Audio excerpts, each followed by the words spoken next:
வசனத்தோடு ஆண்டவோட நல்ல உறவு இருந்துச்சுன்னா ஞானத்தை கண்டடைஞ்சிடலாம். ஞானத்தை கண்டடைச்சோம்னா சித்தத்தை கண்டடைஞ்சிடலாம்.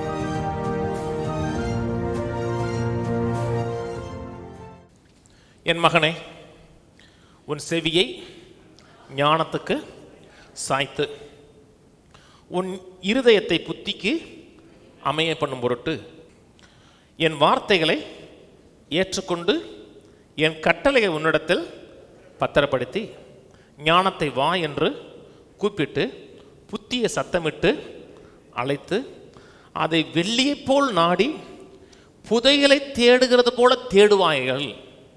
அப்பொழுது கர்த்தருக்கு பயப்படுதல் என்னவென்று நீ உணர்ந்து தேவனை அறியும் அறிவை கண்டடைவாய். தேவன் ஞானத்தை எப்படி கண்டடைவதுன்னு பேசுகிறார். ஃபுல்லாக ஆக்ஷன் பேசுகிறார். சும்மா உட்காரதை பற்றி பேசல. 1ஆம் வசனம் பேசுகிறாரு, என் மகனே உன் செவியை சாய்த்து. அது என்னது? ஆக்ஷன்,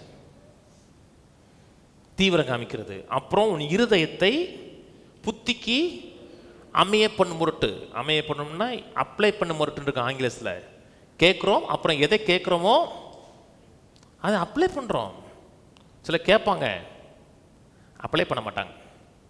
ஃபுல்லாக ஆக்ஷன். அப்புறம் என் வார்த்தைகளை ஏற்றுக்கொண்டு கட்டளையை உன்னிடத்தில் பத்திரப்படுத்தி இல்லை ஞானத்தை வா என்று கூப்பிட்டு தீயை சத்தமிட்டு அழைத்துன்னா வாஞ்சியா கூப்பிடுறது, அழைக்கிறது. ஞானம் அறியணும், கர்த்தருடைய அறிவை பெருகணும்னா ஒரு புது கார் வாங்கன்னு நினைக்கிறீங்க. 4 பேர் இருக்காங்க குடும்பத்தில். நீங்கள் 2 பிள்ளைகள் பிறந்துருச்சு, பைக்கில் போக முடியல, கார் வாங்கணும்னு ஆசை இருக்குது. எப்படி இருப்பீங்க? கடவுள் கார் கொடுக்கும்போது கொடுப்பாரு அப்படின்னா உங்களுக்கு வரவே வராது. முதல்ல அந்த கார் வாங்கணும்னு ஆசை இருக்கணும். 4 ஷோரூமுக்கு போயிட்டு வரணும். நீ 4 ஷோரூமுக்கு போனதுக்கப்புறம் போயிட்டு வந்தீங்கன்னா ஷோரூம்காரனே உங்களுக்கு காரை வாங்கி வச்சுருவான். நீ போயிட்டு வாங்க. நீ காரு கரெக்டாக நீங்கள் 4 ஷோரூம் போயிட்டு வாங்க, 6 மாதம் உங்கள் வீட்டில் கார் நிற்கும். அவன் வாங்க வச்சுருவான். அவன் அந்த விஷயம் கொடுப்பான். அப்புறம் தான் முக்கியங்க, அந்த கார் வாங்குறதுக்கு ஒரு வாஞ்சை இருக்குது பார்த்தீங்களா? ஒரு காரை ஷோரூமில் பார்த்துட்டீங்க, ரோட்டில் எந்த கார் போனாலும் அந்த காரை பார்க்க சொல்லும். ஏன்னா நீ பார்த்து வந்த காரு. அதே மாதிரி ஞானத்தின் மேலே வாஞ்சியாக இருக்கணும். அந்த அளவுக்கு தீவிரம் காமிச்சிங்கன்னா ஞானத்தை அறிந்து கொள்ள முடியும். செவியை சாய்த்து அமைய பொருட்டுங்கிறாரு கீழே. அதை வெள்ளியை போல் நாடி புதைகளை தேடுகிறது போல. கடலில் தோன்றான். கடலில் ஒரு இடத்துல தங்கம் இருக்குன்னு கண்டுபிடிச்சா வச்சுங்களேன். ஒரு 2 டன் தங்கம் ஒரு இடத்துல இருக்குது வந்து ஒரு ட்ரேஸ் தெரிஞ்சிருச்சு. என்ன பண்ணுவாங்க? அது எவ்வளவு ஆழம் இருந்தாலும் உள்ளே போவாங்க. போய் நோண்டி எடுத்து வெளியே எடுத்துருவாங்க.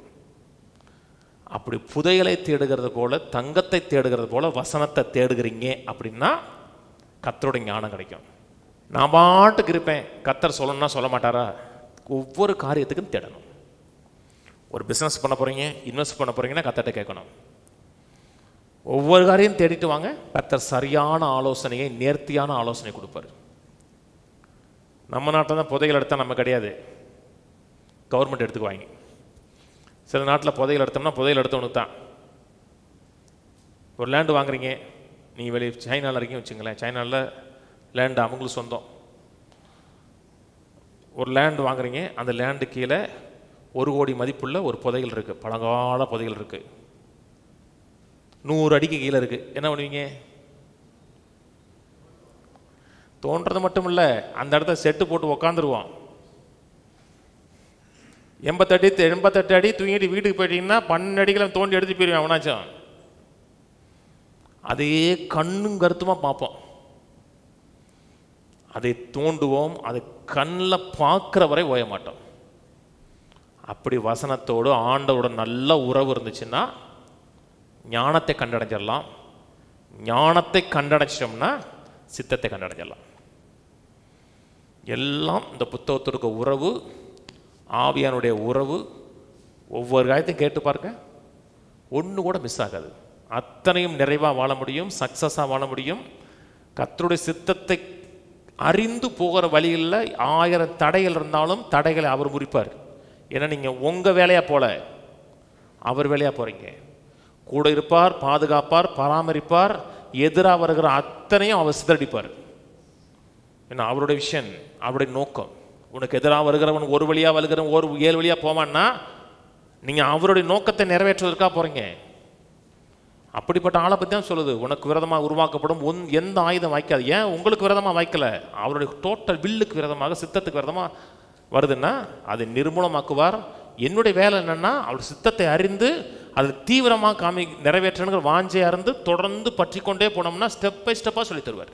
ஞானத்தை வா என்று அழைத்துன்னு இருக்கு, தமிழில் வா அப்படின்னு இருக்கு. ஆங்கில பைபிளில் ஒரு பெண்ணை போல சொல்லப்பட்டிருக்கு. பெண்ணை மதிக்கலைன்னா பெண்ணிருந்து உங்களுக்கு எந்த நன்மையும் கிடைக்காது தெரியுமா?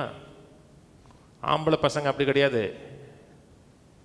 அதனால தான் ஞானத்தை வேதம் பெண்ணை சொல்லுது.